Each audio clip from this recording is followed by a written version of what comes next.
Hey everyone, it's Ray from the Teach Better team. I have Dave here and I have a special guest, Michelle, here with us. We are here for our bi-weekly family check-in, which we have recently combined with our admin Mastermind Rewind. And we're doing something a little different today. I know it's a Super Bowl. A lot of us are glued to our televisions. I know, Dave, I don't even pretend. I know you were watching it before we went live. We are a halftime show, Ray. We're a halftime show. It's true. We're the halftime show, but we have a really, really fun conversation ahead of us because Michelle is here to talk grading and assessment and feedback. And we thought, what better place to foster that conversation than during a Sunday hangout? So if you're watching this live with us, please hop in the comments, say hello, tell us who you're rooting for the Super Bowl. Let us know if you have questions. But we also are going to be taking your questions live on the spot as well as the discussion continues. So welcome to our Sunday Hangout. We'll be right back, and then we'll get this started.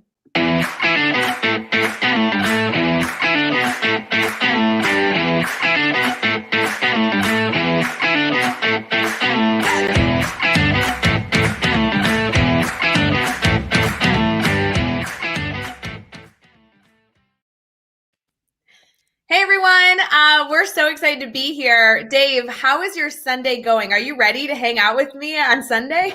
I am ready to join Beyonce here. Yes, that's what I feel like this is. I am in the Super Bowl halftime show with you guys. This is exciting. As long as I can be Prince, which I think was the greatest halftime show ever, you guys can be wherever you would be. It's fun.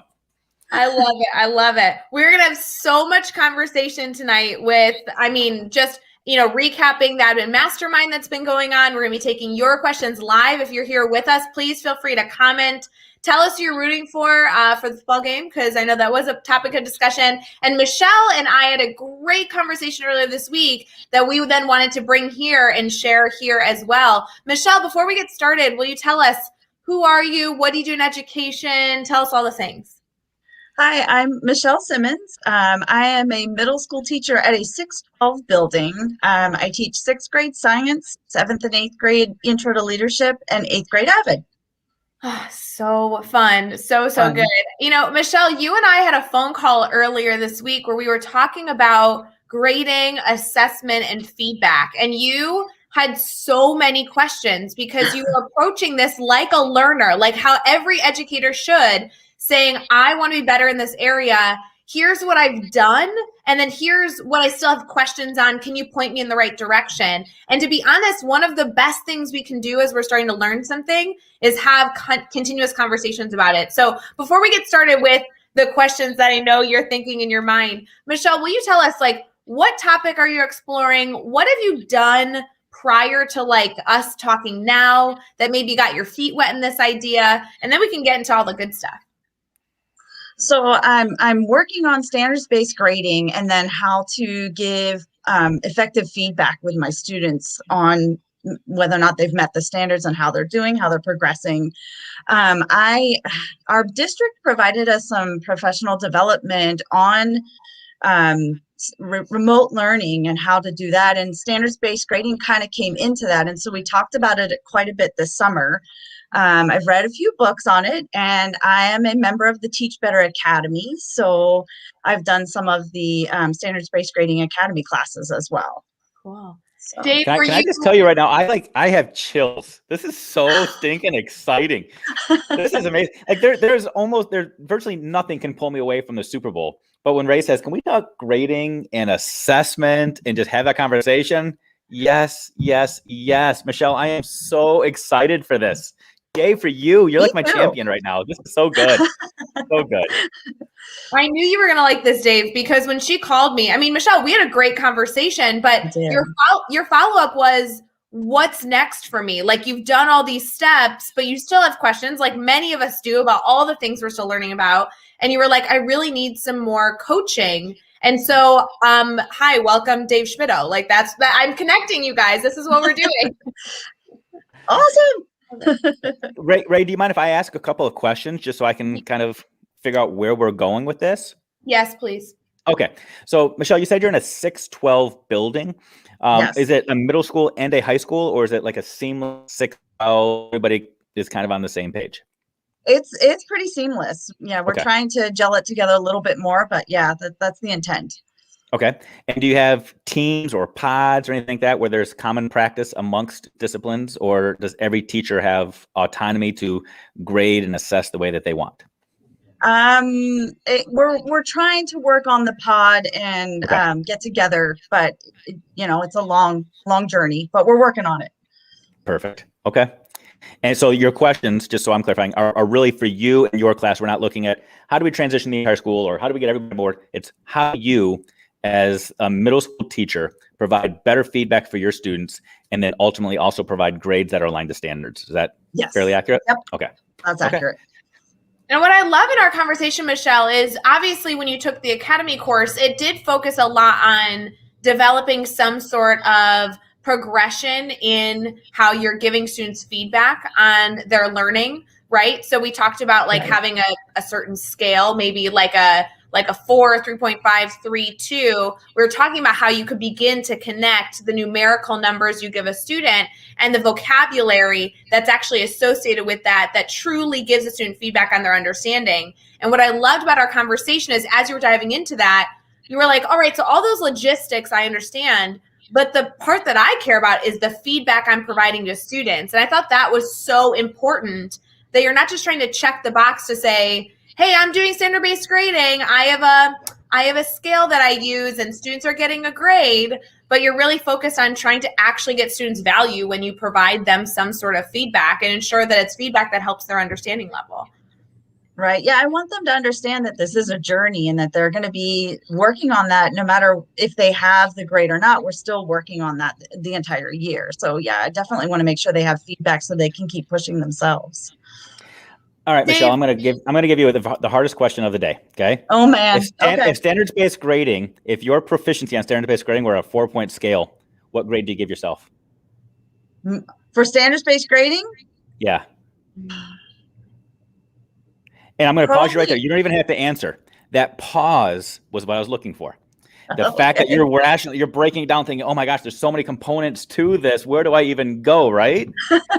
Right. I think that's the first awareness that we have to have in this whole conversation is all of the components that are a part of standards-based grading and every standard and every progression. So I wanted you to have that register right away that you are in this progression, and that's totally fine. Oh yeah. Every single student you have is in a progression in meeting mastery. I see, Ray, you've got something to say already. The fingers on your cheek. So here we go. I actually have a question for you, Dave, because I want to know, as you're thinking through all of the pieces of standard-based grading, what are the pieces that educators listening right now should be thinking about? Like, clearly there's so many, but could you name a few of the multitude of pieces that educators need to be thinking through? Sure. Yeah. So I would say the first one is when we say standards-based grading, the base is a very important piece of this. Standards grades, having grades that represent standards, is not an answer to any problem. It is simply one piece of the puzzle, and it's the first domino that will start uncovering everything you do. When you say I'm going to convert to standards-based grading, it's to help uncover other problems. So only enter into those waters if you're willing to lift up the rug and look at all the dirt that you've brushed underneath, because everything is going to be uncovered. It's not the solution. It is literally the first domino. That's one thing. The second piece that you're going to want to explore, in 6th grade as a middle school teacher, did you know in 6th grade there are 257 standards in the 4 core subject areas that students have to master? 257. Yes, it is. And if you just take the math, 257 standards, if you had school for 180 days, meaning no hybrid days, no part-time days, no snow days, no teacher absences, if a student is truly there for 180 days, that means a student is being expected to master a standard every 0.7 days. Not happening. None of us master anything in 0.7 days. So one of the foundational pieces in standards-based grading is identifying what are the essential standards before you start saying we're going to start plowing through everything and just covering everything again, because you'll never get to master efficiency, whatever the case may be. So focus on that focus, identify which of those 257 we're going to be focusing on, and then go from there. So good. Yeah, that's what kicks all this off, is when you start to break down all of standard-based grading, what it can include, what it should include, where you begin, where you want to end. It's such a fluid process of learning, and every educator's in a different spot. And so, Michelle, when we were speaking on the phone earlier this week, you really were looking for coaching on feedback. And so do you remember how you got started in really ensuring that you were providing feedback, valuable feedback, targeted feedback to your students? Do you remember that process? Yeah, Rick Wormley, one of my favorite people on the planet, he's the guy that slapped me across the face with a lot of my malpractice, a lot of things that I did wrong. And he's a standards-based grading guru. And he was notorious for making a statement. The statement that he made was a grade is simply shorthand for feedback you should have already provided. If you're putting a grade on a paper thinking that is the feedback, then you've already missed the mark. So you should have already provided feedback, and that whatever the grade is, whether it's a sticker, a check mark, an A+, a 3, whatever it is, it's simply shorthand for stuff that matters. So don't try to water things down by saying, I'm going to put a 3 on a paper and that's going to mean more to a kid than a B. No, it's not. Don't put a sticker on a paper and think that's going to mean something different. No, it's not. You should have already provided some feedback. And that other thing is just confirmation or reiteration or redundancy for whatever else you've already provided. Michelle, what are your thoughts on that? That's awesome. I love it. Now I want to know how. Well, and it's funny, Michelle, when you say that, now I want to know how. I think a lot of educators feel that way. They start to read about this practice, they start to chew on these ideas, and they say, hey, I care about students. I want them to be successful. This makes sense. But then as we start looking at our practices, we're trying to essentially find the time in what we're currently doing to then put this into practice. And I think the struggle that I find is that actually to get where we want to get, we have to change so many things about our practice to find the time and the skill to be able to do this effectively, which is kind of where we ended our phone call, Michelle, which is why we're here on this call. So that's a perfect segue. Dave, do you have any thoughts on that process? Yeah, so there's a lot of different directions we can go. We'll start with baby steps. I'm going to say, don't throw the baby out with the bathwater. That's where a lot of people get into a lot of trouble. Is they say, but I give tests or quizzes every Friday because it's what I've always done. I'm going to scrap that and go to all projects and go to all rubrics, and then you get yourself completely overwhelmed. You have these rubrics or projects and you don't know how to score them. You don't know how to grade them. Do you continue to do homework? Do you continue to do labs and practice work? Like, what gets graded and what doesn't? It just gets extremely overwhelming. So hold on to what you got. Let's align that, but you got to be comfortable saying, as you continue to grow and evolve, some of that stuff is going to continue to grow and evolve. So a case in point.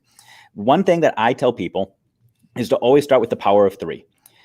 3, if a student can show you 3 times in 3 ways that they've got something, they're proficient, they're masters, whatever it is. And by 3, that could mean 3 questions correct in a row.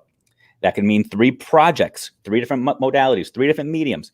So if you're giving kids assignments, let's say that you have some sort of science quiz or science test or science homework tonight, and you're struggling through, do I give them 8 questions? Do I give them 10 questions? Do I give them 20 questions? Because those are all arbitrary. They're just numbers of problems that we throw out there that have nothing to do with proficiency and standards or anything. But when a student can get 3 in a row correct, they're done. If that means they answer the first 3 questions correct, they're done. If it takes them questions 17, 18, 19 to get 3 in a row, they're done. Question 98, 99, and 100 in a row, they're done. And all of those get the same score at the end because all 3 demonstrated that they learned something, they've mastered something, and they are proficient in the standard. So whether it takes 100 tries or 3 tries, 3 in a row, they're done. Can I push back on that a little, Dave? Because Yes, I love that power of 3. I'm such a fan. I've heard you talk on this before. I want to preface for teachers, that really should hit a nerve to think about, ooh, then that better be the best 3 questions I have in my book. Because if you're asking 3 questions and after those 3 questions and the student gets them right, but after those 3 questions, you're like, wait, but those questions didn't have anything to do with what I actually wanted to confirm they knew. Yes. Well, then guess what? You asked the wrong questions. Yes, spot on. And that goes to that point of be ready because it's going to uncover a lot of what you do. It's simply saying that these are 3 questions that are aligned to the standards. Okay, that is good. But are they truly at the level of the standard? And by the level of standard, we're talking Webb's or Bloom's. If it's analyze and synthesize, those better be the questions or the tasks you have kids doing. If you ask them 3 questions, asking them for definitions and recall, and that's not the standard, that means they did not meet the standard. They were discussing the topic, but not at the standard. Michelle, I didn't ask you. Can you tell us about your classroom? What type of instructional strategies do you use right now in your classroom? Out of curiosity, are you somebody that, I know you teach a number of different topics. So like, are you I do a mini lesson, then students practice that skill, and then we do a formative assessment kind of teacher? Are you like, how do you kind of structure typical day-to-day in your classroom? That's very challenging right now, but on a typical classroom, it's usually mini lesson practice and formative assessment. Okay. But again, watching the grid method and mastery learning, I'm trying to transition to that as well. So the students are able to practice and learn where they are, at their level. Yeah, it's interesting you say that because I found a lot of teachers are feeling the same way, whether they're exploring standard-based grading or not, really just trying to find a structure where they can introduce an idea, have students practice the skill, and then give the teacher the time to actually confirm if they know it or not. And I know there's so many ways to teach out there, regardless of if you're listening right now, everybody runs their classroom differently. Whether using the grid method or not, everybody runs their classroom differently. For me, a mastery framework like that, whether it just be like how you structure the day, the week, or the full unit, like the grid method was intended, it's really just shoring up your time as the teacher to kind of dive in and ask those questions that Dave is talking about. So not you specifically, Michelle, but anybody here, if you're thinking about, okay, my student needs to answer 3 questions successfully, or, oh, I really need to make sure I'm asking the right questions at the right time to the student. Some of that does require the teacher to find some time to actually interact with students versus standing in the front of the class for 45 minutes and bestowing knowledge by talking at them, right? I mean, Dave, I know you've talked about this a ton. Yeah. No, yeah, I'll give you another Schmittoism. There's no standard way to do standards-based grading. That's true. I mean, that is a Schmittoism through and through. And Michelle, I'm gonna when we're talking standards-based grading and feedback, we're talking through the assessment. So collecting student evidence of learning. How you then give kids that the practice of learning, that teacher autonomy needs to reign supreme. I've had some amazing teachers that lecture. I've had some amazing teachers that do authentic hands-on labs and learning experiences. So you do you register with what works best for your kids. Yeah. You just own it, have some passion, preach with hellfire and brimstone, whatever. You be you. And that will come through to the kids and they will learn. What we're really talking about right now is how to collect evidence of student learning. How do you take what they're putting out and say, yep, this is good, this is bad? How do we make sure that if the glove doesn't fit, we either don't acquit or we say, no, you're still guilty because I've got other evidence. That's all it is. We're trying to figure out guilt or innocence, proficient or not, master or not, and how close you are to reaching that level. So good. Michelle, do you have any questions top of mind? Otherwise, I am seeing some questions in the comments. I know some of you watching right now are asking. We would love to answer those. So continue to throw your comments, your questions in the comments. Dave and I will do our best to bring them up as well. But I know, Michelle, if you had anything top of mind before we got to those, we can start there. Well, I'm thinking about specific feedback. So a student turns in those 3 questions. And I think that with beginning and progressing, I can probably find some specific feedback to give to them to tell them where to go the next day or what to think about the next day. But it's really with kids who've met mastery or kids who are above and beyond. I want to find some good specific feedback for them or trying to find ways to push them a little bit further the next day. Interesting. So your perspective of your question right now is, okay, for the students that are struggling, I know exactly how to support them hypothetically. However, for the students that are doing everything they need to do, how can I use questioning or feedback to challenge them to reach further? Is that what you're asking? Yes. Yeah.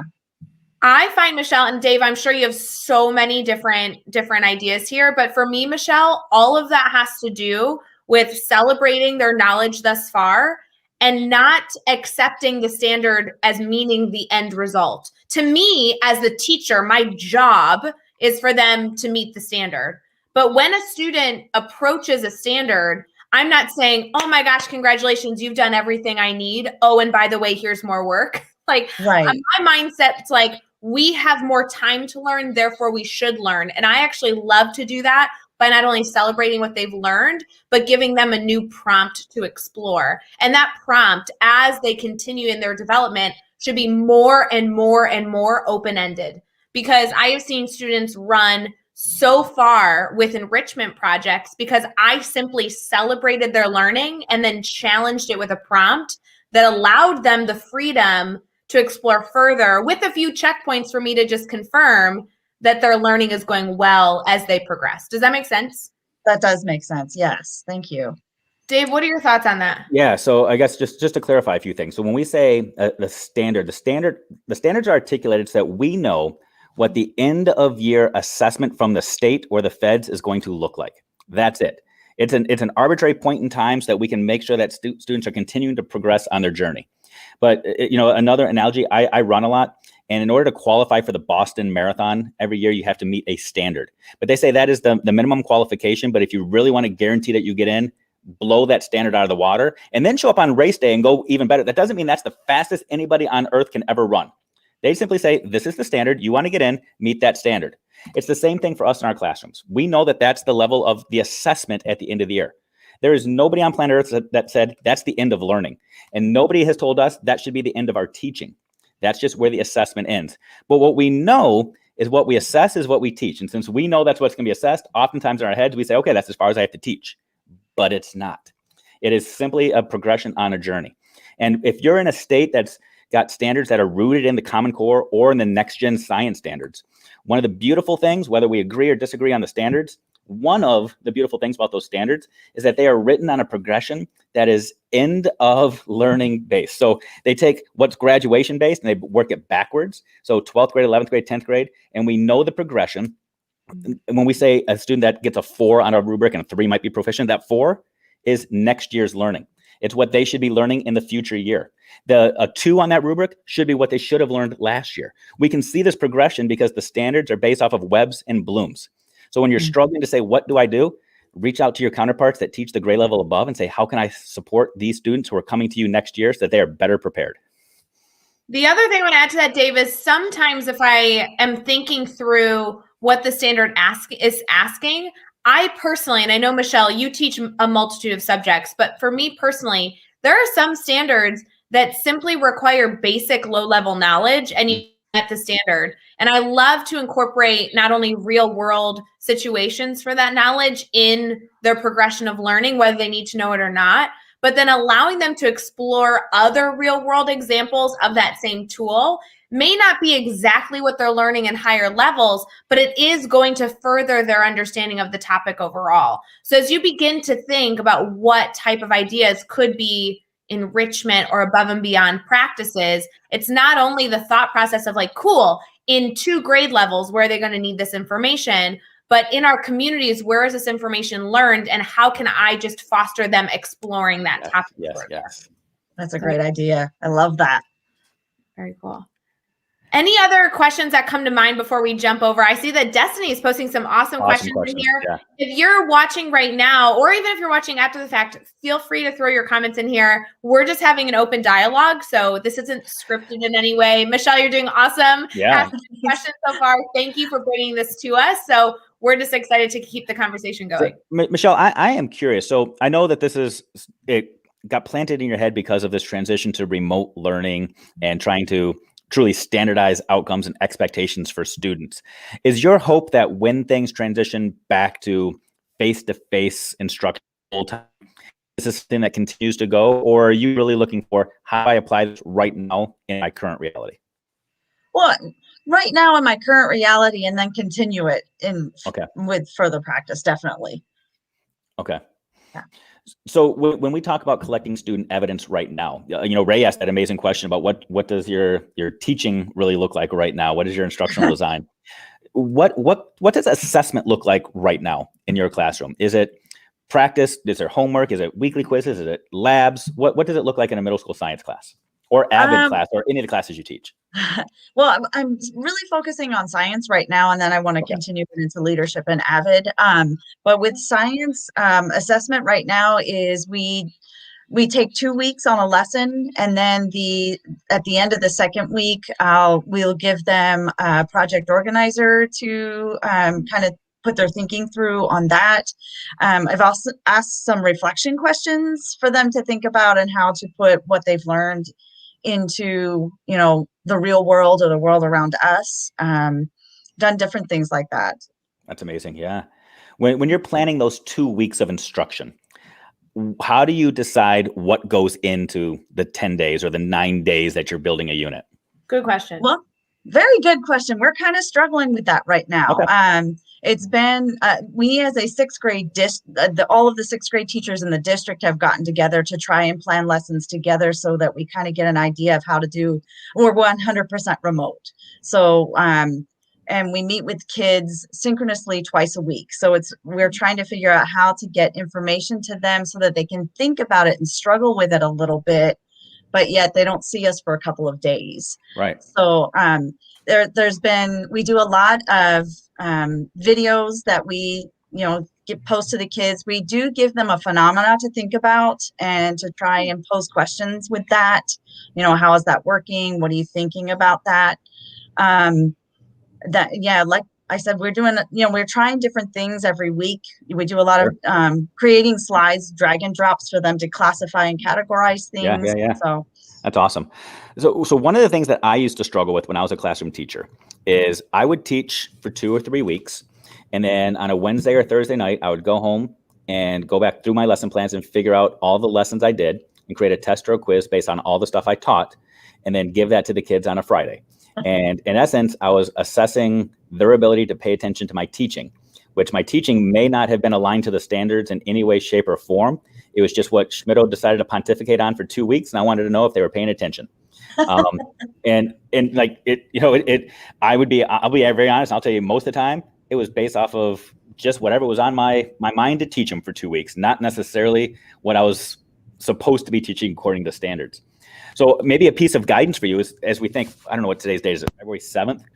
Think through on February 17th, 10 days from now. In 10 days, what should your students know? Just chunk it in 2 weeks. So I'm not saying give the kids a pre-test or a post-test, but 2 weeks from now, in 2 weeks, could you write down 3 things that all students in your classes should know within the next 10 days? And then before you even start teaching, look at those 3 things and say, how can I figure out if they know these? 10 days from now, what can I do to figure out if they know these? And then once that is planned, then you start building your instruction to go towards that. So that is truly standards-based instruction, standards-based assessment. You begin with the outcome in mind and you build towards that. And what you might notice is that some of your kids are there in 3 days. Some of your kids might be there in 2 weeks. But at least you know where you're going. And then you can start to choose your own adventure book and figure out where kids go and when they go there. But have an end goal in mind first. Love it. Yeah, that's a great idea. Yeah, we try to work on. Yeah. But I mean, honestly, if you think through that, so we said 10 days, 3 things. So 3 things. That could be one standard that has a lot of meat in it that you want to break down. I mean, if you've got some standard where they're asking students have to be able to understand chemical reactions and predict the outcome of I don't know what it could be. You might have to teach chemical reactions. You might need to talk about solutions and basis. I'm not a science teacher. I don't know. I'm just making up words. But then when you know what the outcome is, maybe if your outcome is students have to create their own lab or students have to be able to demonstrate, students have to be able to analyze, that helps you unpack all it. It's like, I know in 2 weeks, I'm going to be baking a cake. What do I need to go shopping for? You've got to know what you're baking before you go shopping. And think about it, Dave. Think about how much easier it's going to be to give feedback now because you know exactly in 2 weeks where you need them. So if you know, like, hey, I really need the student to be able to make observations and analyze and in a specific area, then your feedback is now going to only be on where we're trying to get within the next 2 weeks, which, Michelle, I know we touched on, but I actually much prefer Dave's explanation of how to do this from our phone call, because for me, I'm focusing like, okay, Michelle, pick your standard, break it down, decide what questions you need to ask. Dave's talking about something that's so manageable to so many educators. 2 weeks from now, what do you want your students to be able to do? Being able to give feedback on that now, to me, seems so much more manageable than looking at a big, chunky, hefty standard. breaking that down, which might be some practices that some educators take. But in this instance, 2 weeks is a perfect time to do that. I love that you said break it down into 3 pieces, because sometimes, like you said, the standards are huge. And so we look at it and think, okay, how are we going to see all of this in 2 weeks or whatever the unit is? So just looking for 3 things. That's awesome. So here's an analogy, but real life. So again, not necessarily advocating for rubrics or grids or anything, but real life. So I used to be a building principal, and I would go in and I would observe teachers on a daily basis. I'm popping into classrooms and giving teachers feedback on their teaching. My goal was to figure out if they were good teachers and where they were good, where their strengths were, and how I could support them. If I said, what is a good teacher? There are a lot of things that go into being a good teacher. Now, in my districts, we always use the Danielson framework, which has 22 indicators, right? 22 different components of being a good teacher. If I'm in a teacher's classroom for 10 minutes, am I going to be able to give them high quality feedback on 22 things? No way. So what I do is I go in with a laser focus and say, I'm going to go look for 3 things. Every time I'm in a teacher's classroom, I'm looking for 3 things. And when I see those 3 things, I'm out. If I see 3 things in 10 minutes, I'm done. If it takes me an hour, I'm there for an hour. So, and then I have to go back often to make sure I'm filling in the gaps, right? Go ahead, sorry. Hey, Dave, is your lucky number 3? I'm finding a theme. I think Michelle and I, an intervention, but like, do you know that there are more numbers besides 3? But 3 is a magical number with grading and assessment. I hate statistics, and I know a lot of people hate statistics, but I think a lot of us hate it because it's something we never learned. We were too busy taking Algebra 2 and pre-calc instead of statistics. That's a preaching for another day. But 3 is a powerful number in statistics. I mean, think about how many times you see 3 in the real world. Our government relies on 3 branches of government, 3 layers of government. We talk about triangulation of data. Yep, I'm a loser, stat nerd. Just remember 3, the holy trinity of grading. If you can see things 3 times, you're good. If you're if you're watching right now, could you put 3 green hearts in the chat for Dave? He's in need of not only the green heart love, but strictly 3 or anything divisible by 3. I think that will be fine too. Guys, we've been live for 31 minutes. In my mind, I'm like, perfect. We'll talk about this for a half an hour. I don't know how I thought that we would actually be able to get through your questions, Michelle, in half an hour. I have loved this conversation so far, but for those of you who are maybe just popping in, make sure to share this thread if you know people in your family, in your network would value just talking shop about grading, because they all need to connect with Dave and Michelle to continue this conversation. But also feel free to post your comments in the chat, because I know there are some comments here we will eventually get to. I just really appreciate, Michelle, being able to focus on yours first, because this was all sparked from you choosing to take a course in the academy, read a few books and say, I want more. And truly, you just like scheduled a phone call with me, which thank God you did, because I had to connect you with Dave Schmidt. I appreciate that. So good. Michelle, I want to give you one more nugget, and I'm going to shut up because I think there's so many other powerful Don't people here. Don't you dare shut up. I'm going to try to connect something that you said to a question that Destiny had. So Destiny had a question based off of ELA in reading. And in essence, her question was, there's so many things that we have to teach in a reading, or a student, we have to ask so many questions in a big theme or a big novel. And I'm thinking about like in a science class where you've got big labs and big projects that students have to do. My focus on you is focus on, what am I going to say? The focus, right? Focus on the focus, right? It's the Schmitto thing. It focus is. on the focus. Within this big lab, think about what are the things that all students need feedback on, and make sure that that is your priority. And that's not everything. All students don't need feedback on everything. Maybe there are 2 things or more that students need feedback on within that lab. And that's where you focus your attention. If other students get extra things and you want to give them feedback on their beautiful handwriting and their penmanship, and go for it, that's fine. But it's like a language arts teacher that feels the need to correct every spelling mistake, add every comma, every exclamation point when you're really looking for characterization. It gets lost. And that's why we get overwhelmed. Focus on the purpose of the activity, give feedback on that, and you're good. And that helps lessen the load. Just to confirm for all of you listening, there will be a Focus on the Focus t-shirt coming soon to Teach Better swag store. So go check that out. I've actually, no joke, seen the design. It's really cute. Like the first O is a magnifying glass and the second O is like the Teach Better diamond. It's really cute. Ooh. Shout out to Joshua Stamper that put that together last week, but it's a Schmittoism. Focus on the focus. I like it. Totally true. Michelle, what other questions can we answer for you? Because I know there's been a lot of conversation in the chat, really just people appreciating that this conversation is starting. So I really just want you to know, Michelle, like, thank goodness that you chose to not only explore this new thing to support your students, but you also chose to reach out and say, hey, does anyone else want to continue this conversation? Because we don't learn anything, especially not at this magnitude, overnight, and neither do our students. And I have to tell you that this transformation that I've continued to make, I know Dave has worked years on this as well. It's a process. I still have not mastered it. It is really a mind shift. And then it does have us evaluate so many other things in our practices. So I'm so appreciative that you brought this idea to us to at least begin this conversation, because so many other educators are feeling the same way. And I don't know, I love talking shop about this stuff, and I love doing it with Dave. So I'm in heaven right now. I just want you to know, I really appreciate you. But I'm the same way. And I'll be very honest, Michelle. I first started learning about this back in 2008. Like, I think Ray was in kindergarten, and I was just wrapping up my time in a classroom, and I thought I had all the answers. And if somebody would have asked me, Schmitto, you rate yourself on a scale of 1 to 4, what kind of grader or assessor are you? I would have said 4.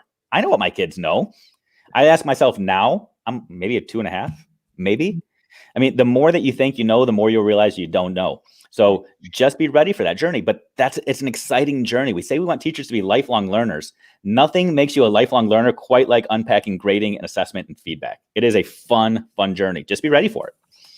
Michelle, can you tell me, how are you feeling right now? Because I have an opinion on so much of this conversation, but I mean, this is your first time live with us. You said you were stepping out of your comfort zone to have this conversation. By the way, you've done wonderfully so far, asking thank you, and everything in between. How are you feeling with the feedback that you've gotten so far?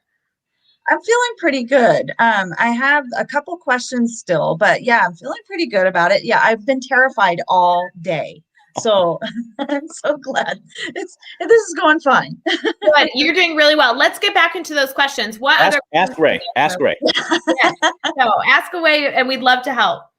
So I think you guys already answered this. When I have a standard that I'm getting ready to teach to my students, I should break that down, is what I think I'm hearing you say, into just little pieces that I'm really going to look for in that standard, and then have that end in mind, what what the assessment looks like, and then teach to that, and just look for those 3 things that I've picked for that standard.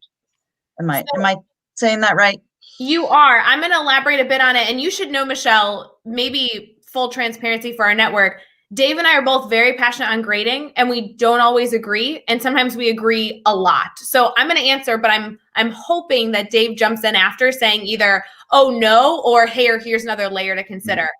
Cool. Strictly 6th grade teacher to 6th grade teacher, Michelle, I take a standard and I look at what I need my students to be able to accomplish. And then I think about what background knowledge they're coming in already as from their 5th grade, from their 4th grade classroom, entering into my 6th grade. So I'm thinking about where do they need to be and where are they entering in, however far that gap is. So I'm using the backwards design then to say, if they need to reach this level, what little chunks here and there do I need to make sure I teach them? So like that backwards design is going to allow me to get exactly to where the majority or even just any student is in my classroom and work my way up so we can meet that standard with all that scaffolding. And then with that along the way, I love Dave's focus on 3.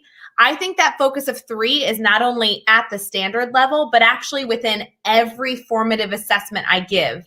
So I might give a student a formative assessment 2 days into the unit. And when I say 2 days into the unit, it might be something super small that I'm just looking for those 3 teeny tiny pieces to know that they understand, because they're going to continue to build. And so at the end, when they get to that standard, they're going to know a whole lot of stuff. Maybe I'm only really checking on 3 things though, because throughout that space, I've evaluated them 12 times, little minute conversations, or maybe it's a paper assessment or a Google form or whatever you're using right now in a hybrid remote learning in-person environment.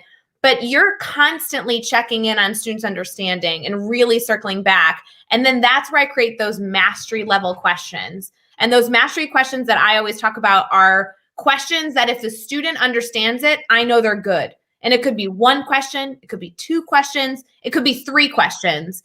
But assuming you can answer those questions, we're good to move forward. And those mastery questions don't only exist at the standard, but exist everywhere all the way through.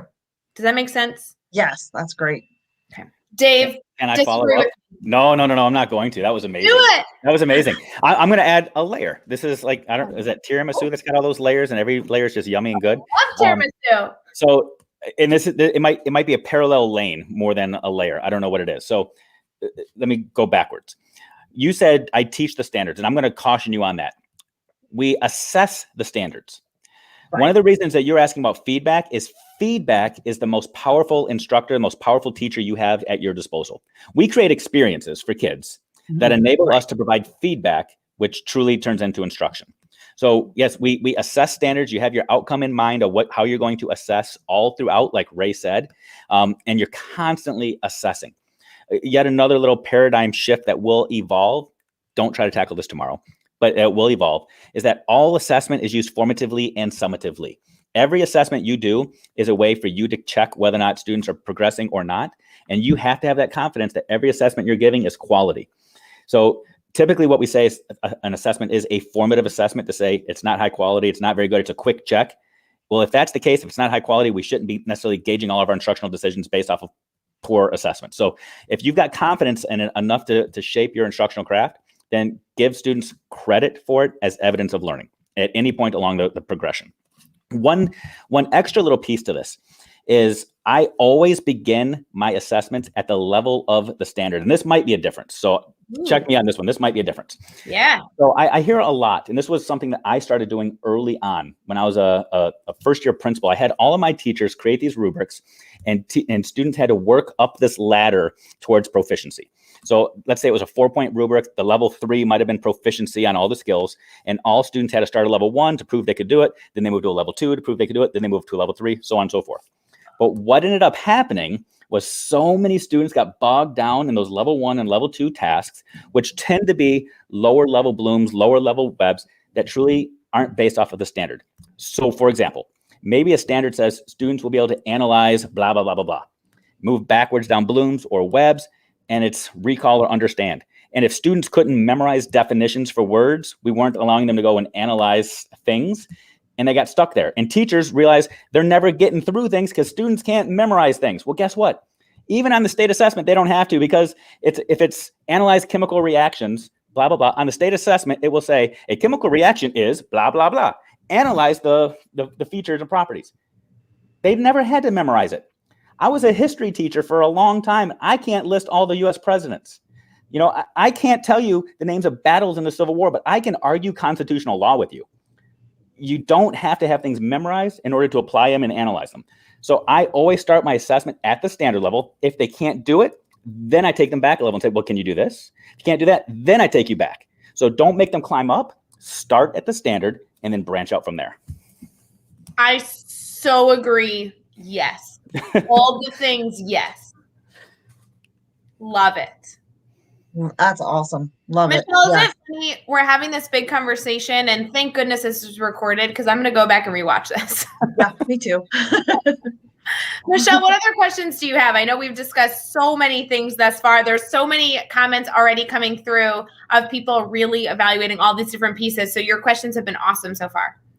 Do you pre-assess at the beginning of the unit? I am a huge advocate for pre-assessment, Dave. I don't know. You smiled, which makes me nervous that you're going to disagree with me. No, not at all. I'm just going to push back and say pre-what? So the questions that you ask that are at standard, do you ask those questions at the beginning of the unit? Yes. Yes, and if they know it, then there's no unit. Yes. Right. So that's the thing. So it goes back to there's no pre-test or post-test. It might be pre-instruction or post-instruction, post my own belief that the students could only learn it from me. There are some students that learned a lot of things that I didn't teach them. And if they know it before I taught them, sweet, great, move on. You don't need to sit through my class and jump through my hoops. So when we say pre-assessment, post-assessment, we have to determine what's post and what's pre and what's the purpose. Because truly, every assessment is post-learning, so we can figure out what they know and what they don't and where we're going. They learned something at some point, otherwise they wouldn't be sitting in our class. So our goal is to figure out what they know. When they learned it is irrelevant. Who they learned it from is irrelevant. What do they know? Dave, would it be awkward to have like a Schmitto shrine in my office? That would be weird. I mean, I don't think people will see it, but like maybe in the corner. It could be like a doll and you rub the head and it spits out Schmittoisms. Focus on that sounds so creepy, but I'm doing it. So good. So the moral of the story is yes. And that goes down to the whole premise of as well. So all the dirty laundry is coming out when you do this. You'll start realizing, man, I had a lot of arbitrary dates and deadlines. Why did a kid have to learn this in 2 weeks if they already know it? Why can't they learn it in May? Right. Because I had it on my pacing guide for them to learn it in March. Well, that's on you, not on the kid. As long as the kid knows it. Every standard we have in every school at every grade level is an end of year standard. So know that. Every standard is an end of year standard. Because you chose to teach it in September is on you, not the kid. It's an end of year standard. So pre, post, those are completely arbitrary terms. So fun. Any other questions, Michelle? Go ahead. So you give the before the unit assessment, whatever you want to call it. Yeah. So some of the students have shown that they met mastery, and that's when you then would start asking those open-ended prompts where they're exploring further on kind of their own. Yeah, Michelle, I think this kind of leans into, if you agree with everything we've talked about as you start to build it, like Dave said, you're essentially opening all these other doors and problems that come with that. So you're saying, oh my gosh, pre-assessment, I'm working towards the standards. I understand all that. I'm going to work towards that. The moment you start to make that shift, you're like, well, crap, what do I do with the kids that are like, it's kind of like ignorance is bliss, right? You're being ignorant to like the 2 or 3 students in the classroom that don't need this unit. But then once you learn it, you're like, nah, now that I have that information, I should do something else for them, right? So I think for me, and I think it's different for every educator, for me, that's why something, and it doesn't have to be the grid method, but something like the grid method is what I needed, because I essentially needed a map, something towards learning. And I don't have every student start at the same spot on that map. Because if Dave comes to me and he says, I already know what I'm doing, well, then I'm skipping to like level 4 and saying, hey, Dave, your adventure begins here. Yeah. And then Michelle, if you come and you're like, what's this thing you speak of? I'm like, okay, cool. You're starting at the beginning of our treasure map at, the pirate ship. So I think that kind of forced me to need some sort of structure, regardless of the structure you choose, where it gave multiple starting points for my students, because that pre-assessment gave me information that they didn't need to go through these other learning opportunities that were designed for students that didn't have that background knowledge. Does that make sense where that mindset came from? Yes. Okay. Yeah. Mind blown. Love it. That is spot on. True. And here's a real world example. And I've used this thousands of times. So just earmuffs if you've heard this before. But I've got 4 kids. Okay. My oldest kid learned how to ride his bike at 5 years old. He was proficient at riding his bike at 5. When I knew that he could ride his bike, I did not then say, okay, you're proficient. Now you go teach all of your siblings how to ride their bike. That was not his next task. I said, cool. You're proficient at riding your bike. Now, his name is not Lance Armstrong. So there is still more he can do. So I said, cool. Now you can go around the block without me having to ride with you. Or you can go out and practice doing some jumps. Or you can practice riding no-handed. I said, do what you want to do, dude. You've got this. Go show me some cool tricks. Show me what you can do with this foundational knowledge. But your job is not necessarily to do my job for your siblings. If you want to, cool. But you don't have to. I think that's what we do with a lot of our students that are already there. We say, okay, now your job is to help me. No, your job, now that you got the basic standard, and you articulated this at the beginning, that's just that foundation. Now you turn them loose and say, what else can you do? Mm-hmm. Shoot for the stars now. When we landed a person on the moon in 1969, we haven't been there in 50 years. Is it because we're done? We met the standard. That was it. Now we're done. No, now we're saying, let's go to Mars. Let's send ships outside of the solar system. Awesome. You just keep going and going and going. The kids met it. Now they go. So Michelle, I will tell you a little way I cheat with this. I don't know if this is helpful or not, and Dave could kill me when I say this, but because I use something that allows me to have the multiple starting points for students, I also, though, have like okay, don't kill me, but I have like an end where we start a new topic together in some capacity. And so up until when we start and when we end, I need to fill that for all of my learners. So the way I do that in my higher levels is by giving those open-ended prompts. And before they begin exploring those open-ended prompts, I do require my students to submit a proposal that they are going to begin as they try to meet that prompt. So for example, if I say, show me a way that this information is used in our real world, but they have 2 weeks left of the unit, then they're not just going to say, oh, I'm going to do a Google search of where ratios are used in the real world. That's not going to be a prompt. That's not going to be a proposal I'm going to accept. I'm going to challenge them to go back and rethink their proposal. I want them, if they have 2 weeks left, to find a community member that uses that skill, reach out to them, find a need that they have in their business, work for them for the next 2 weeks to find how their knowledge in this area can actually help their business grow over the next 2 weeks. Like, I want them to really create an in-depth learning opportunity for themselves, utilizing the skills they have to further help our community or the real world effect of that skill. And so by leaving those more open-ended, make sure you also have the structure as the educator to allow that learning to last the time that you need. Does that make sense? That's more logistical, but. And I think that's a powerful statement. And I'm so glad that you gave that permission for people to do that, because I think there are so many people that hear the statement about arbitrary dates and deadlines, or you shouldn't have to. Well, arbitrary is the key word. And unfortunately, we live in a system that still has deadlines. We have students for 180 days. We have state assessments. We don't get to necessarily teach kids on Saturdays and Sundays. They have to leave at 3 p.m. every day. Those aren't our rules, but we have to play by some of those. So arbitrary dates, saying you have to learn this in 2 weeks because I give tests every 2 weeks, that's arbitrary.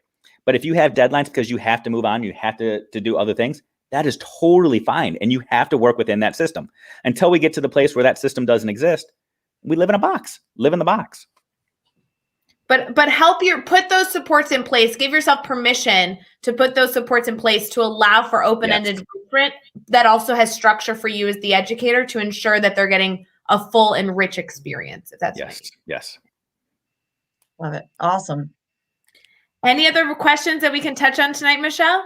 I think you just answered the other one. I was going to say, how do you end? How do you move on to the next one? And you guys just, you answered that one. So yeah, it's really interesting. I think that every educator has their own perspective. So I encourage everybody listening. I encourage you to develop your own opinion on this as you continue to dive into so many different progressive practices in our classroom. For me, culturally in my classroom, I really like starting a unit as a family and then concluding a unit as a family. I like that fresh start. It kind of goes back to how I was as a learner. So I think finding systems for that is important as you continue to progress. So that's important. Absolutely. Especially if your entire team, your entire building, your entire district does not necessarily embrace or hasn't evolved to this yet, because this is going to be brand new for students. You think about how your mind is just racing right now. You introduce some of this to students and they're going to say, whoa, this isn't how we play school. And you need to make sure that you can still keep some sort of control and semblance of what they're used to. Otherwise, it'll be complete anarchy and you're going to lose it all and you're going to have mass rebellion. So give yourself permission. Take some baby steps. Have deadlines. Where do you want to be in 10 days, 1 month, whatever the case may be, and work towards it. It's totally fine and it's totally healthy and you'll be so stinking proud of yourself. Yes, absolutely. Michelle, you've asked some incredible questions. I do want to make sure people can continue to connect with you. So I'm going to have you actually share your Twitter handle, your Instagram handle, whatever, so they can continue this conversation. But then also, Michelle, we really want an update on how this goes. So please don't be a stranger. Please, please, please don't be a stranger. We so appreciate you coming live with us. Michelle, how can people stay connected to you on this topic? So I'm on Twitter at Simmons KLSS. Yeah, my last name Simmons KLSS. And then I just joined Instagram and it's still working and I don't even remember my Instagram so right now. So I don't know. I'll find you. I'll tell the world. No worries. Awesome. Yes. Michelle, thank you for joining us. We are going to actually be right back here for just a few more minutes to talk through what's going on in our admin mastermind that we have every single Tuesday. We actually have it twice on Tuesdays every single week. So we are going to say goodbye to Michelle and then also celebrate a little bit more about our Teach Better administrators, what conversations are happening and some important topics that are coming up. So stick with us. Make sure to share this thread if you haven't done so already, if you think this would be valuable for anyone you're connected with, because Michelle, you asked some incredible questions and I can only imagine the teachers that are going to get value from this. So we'll be right back.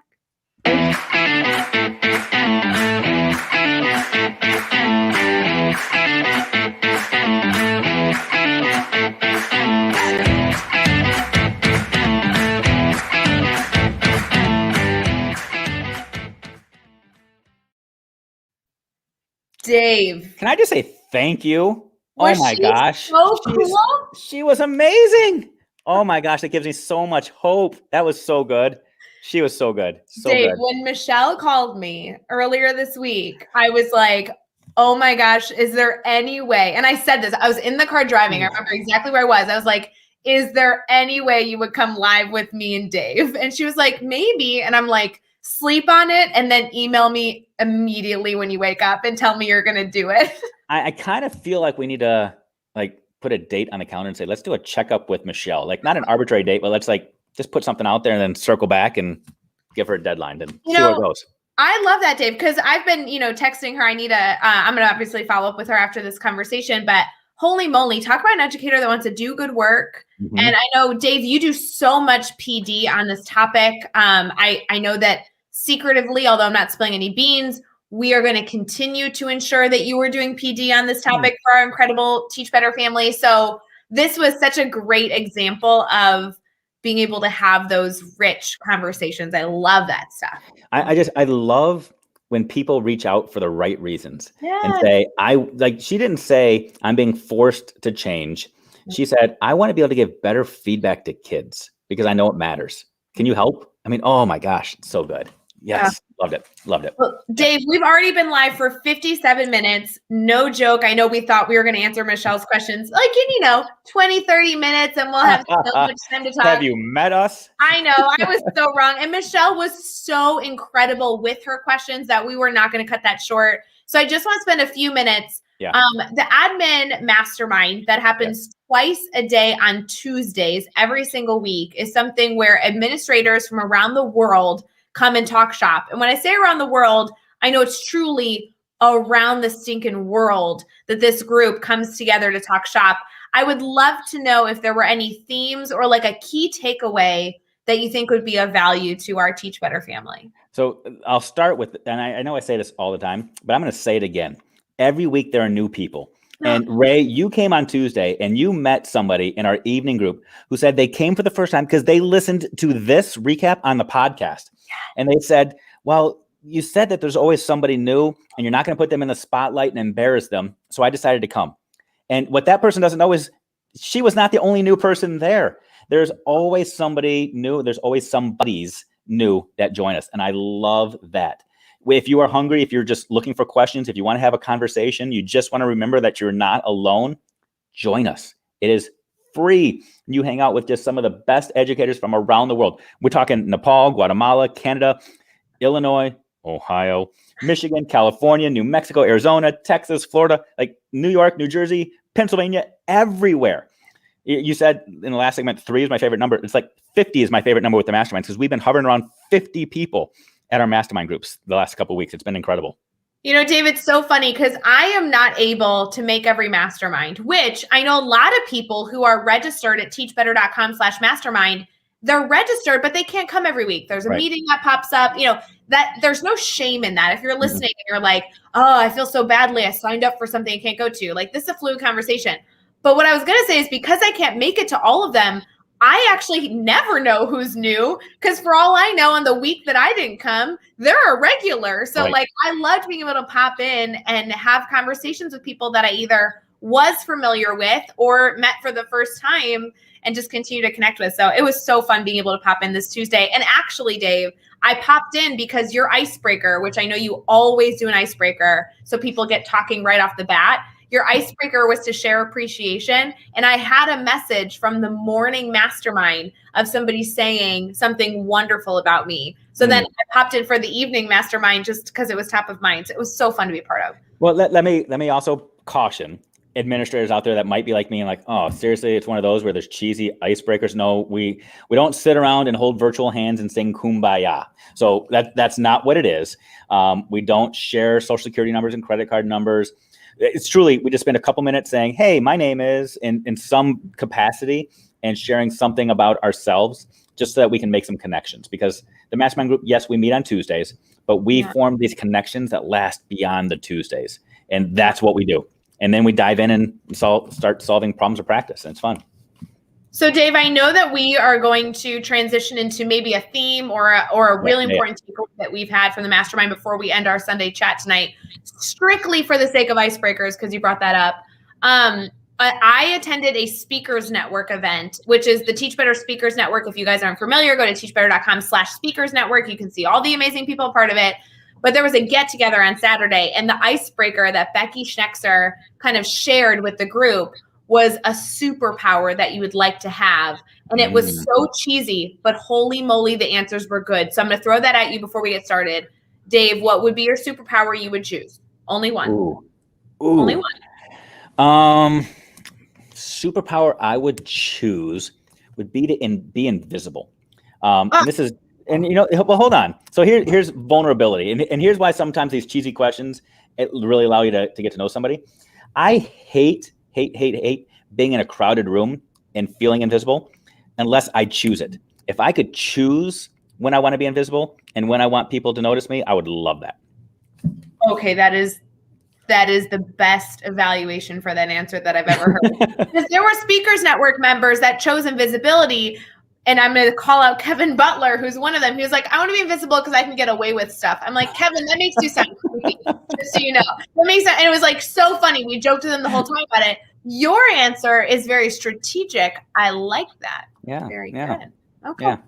And you're going to answer that for yourself in a minute, but I can't wait to see what the icebreaker is this week. So if you're watching right now and you want to come to the admin mastermind, go to teachbetter.com/admin/mastermind. No admin. Just mastermind. Go sign up, and then you can know what the icebreaker is this week. And when we meet, it's not just icebreakers. We spend 10, 15 minutes with that. And mostly that's just because we know administrators, leaders are busy, and that gives everybody time to find their way to us.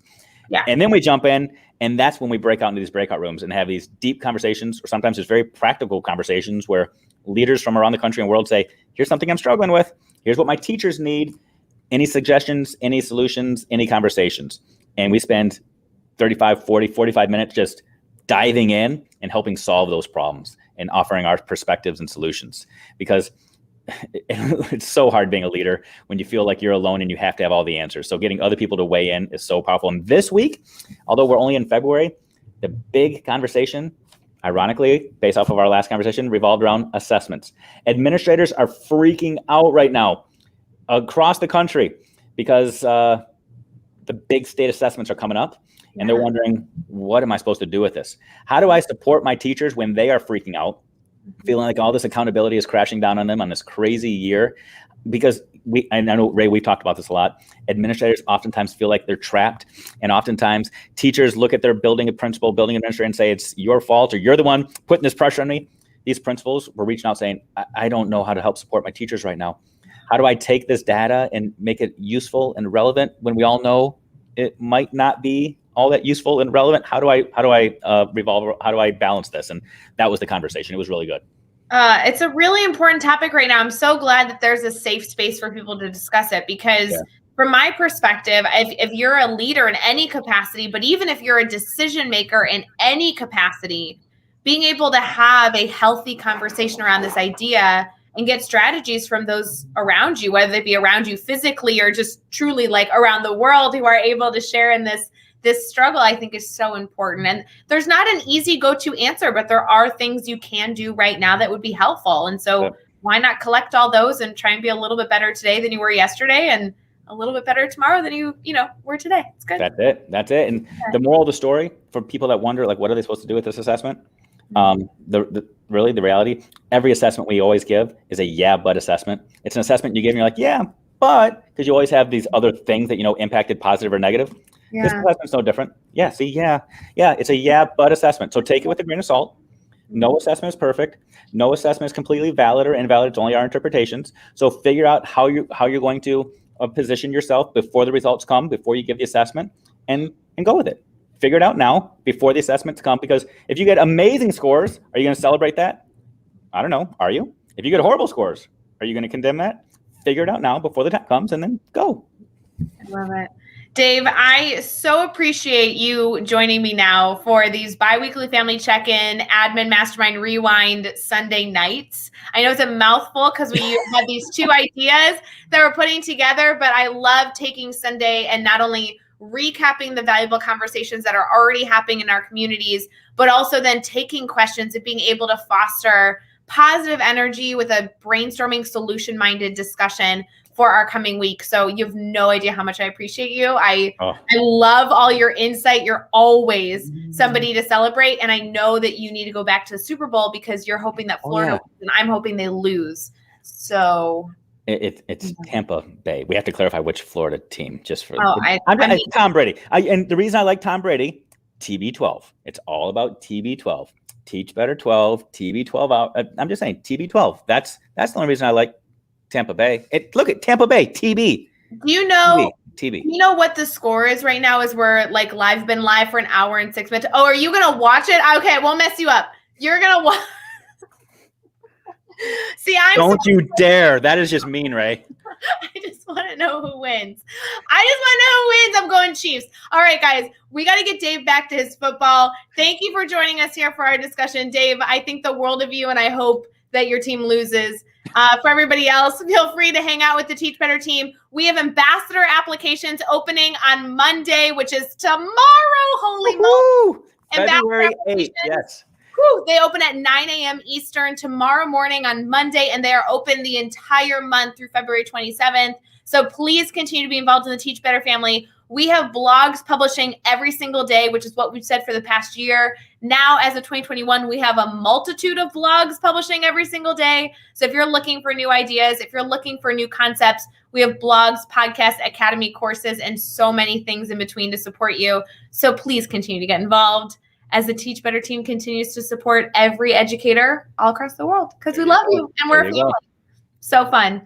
Dave, any final words before I click the button to play the video thingy? No, that's a lot. Ambassador, I'm just going to do my mental checklist. Ambassador applications tomorrow, February 8th, open for a couple of weeks. I don't remember the final day, 27th maybe? Okay, yep. February 8th through 27th. So if you're listening to this in the podcast, February 8th through 27th, you've got the book bundle giveaway. If you follow Teach Better on Twitter, at Teach Better, tag your favorite edu book and at Teach Better and get in the running for a book bundle. That's happening February 9th through the 11th. So that's also this week, guys. Also this week. I know we got Chad that's going to be starting a cool grid series coming up soon. I mean, there's just so much stinking amazingness. Sharing secrets, so Dave. Get out of here. Bye, guys. Love you.